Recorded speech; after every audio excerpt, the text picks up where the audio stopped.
उपकार केला, कशाबद्दल केला माहिती आहे ना आपल्याला.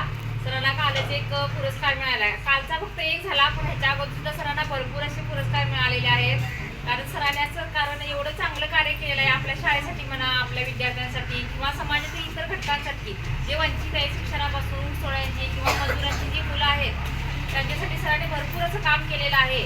त्यांच्या शैक्षणिक गरजा असतील, मूलभूत गरजा असतील, अगदी ज्यांना असं म्हणजे कोरोनाच्या काळात आम्ही पाहिलेलं नाही आहे, पण ऐकून आहे किंवा पेपरला वाचून आहे की कोरोनाच्या काळात देखील सरांनी अशा गरजू लोकांना अन्नधान्याचा पुरवठा केला आहे, कपड्यांचा पुरवठा केला आहे किंवा ज्यांना आरोग्याची गरज होती, आरोग्य सुविधांची, त्यांना देखील आरोग्याच्या सुविधा मिळवून दिल्या त्यांनी.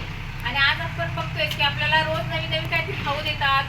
कोणत्याही गोष्टी म्हणजे कोणत्याही बाबतीत मुलाचं जर म्हणजे साधारण जरी 5 जरी झाले असतील किंवा एखादी गोष्ट त्यांच्या मनासाठी जरी विद्यार्थ्यांनी केली असेल तरी सर लगेच वही आणा, पेन आणा, सगळी नुसती बक्षिसाची लयलूट असते आणि ती लयलूट तुम्ही करून घ्यायचा. तुम्ही तुमचं पण चांगलं करून घ्या, कारण एवढं चांगलं देणारी व्यक्ती आहे, त्याच्यामुळे आपण आपलं घ्यायचं कमी करायचं नाही. सरांचं दातृत्व अजून आपण वाढवू आपल्या शाळेसाठी, समाजासाठी, आणि सरांना असे अजून भरपूर सारे पुरस्कार मिळू दे. मी तुम्ही सरांना शुभेच्छा देते आणि थांबते. बघा, सगळ्या स्कॉलरशिपची मुलं आहेत, अंकुरची परीक्षा आहे, त्या मुलांना सगळ्यांना त्यांनी पुस्तकं सुद्धा दिलेले आहेत मोफत. लक्षात घ्या, म्हणजे कोणत्याही गोष्टीची कमतरता तुम्ही मुलांना भासू देत नाही. फक्त शाळेतच नव्हे तर बाहेर समाजामध्ये सुद्धा त्यांचं तितकं मोठं कार्य आहे. लक्षात घ्या, ते ऊसतोडीच्या मुलांना आपण बघितले सगळ्यांनी, त्या मुलांना अंकल्प देणे, त्यांना जाऊन शिकवणे तिथं, बरोबर, त्यांना खाऊ वाटप करणे, म्हणजे ह्या सगळ्या गोष्टीमध्ये सरांचं कौतुक करेल तेवढं थोडं आहे. लक्षात घ्या.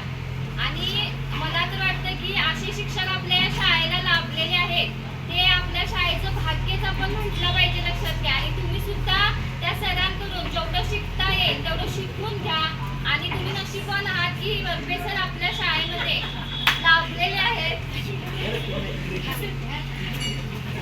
तर सरांना जो शिक्षक आदर्श शिक्षक पुरस्कार मिळालेला आहे तो खरंच वाखाणण्यासारखा आहे. आणि हा एकच पुरस्कार नाही, त्यांना भरपूर असे पुरस्कार मिळाले. लक्षात घ्या, पण कोणत्याही गोष्टीचं त्यांना गर्व नाही आहे.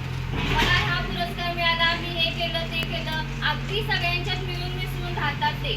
त्या सरांना जो पुरस्कार मिळाला त्याच्याबद्दल त्यांचं खूप खूप अभिनंदन आणि त्यांना दीर्घायुष्य लाभावं आणि असंच त्यांनी समाजासाठी या शाळेसाठी काम करत राहावं यासाठी मी त्यांना शुभेच्छा देते आणि इथंच थांबते. धन्यवाद.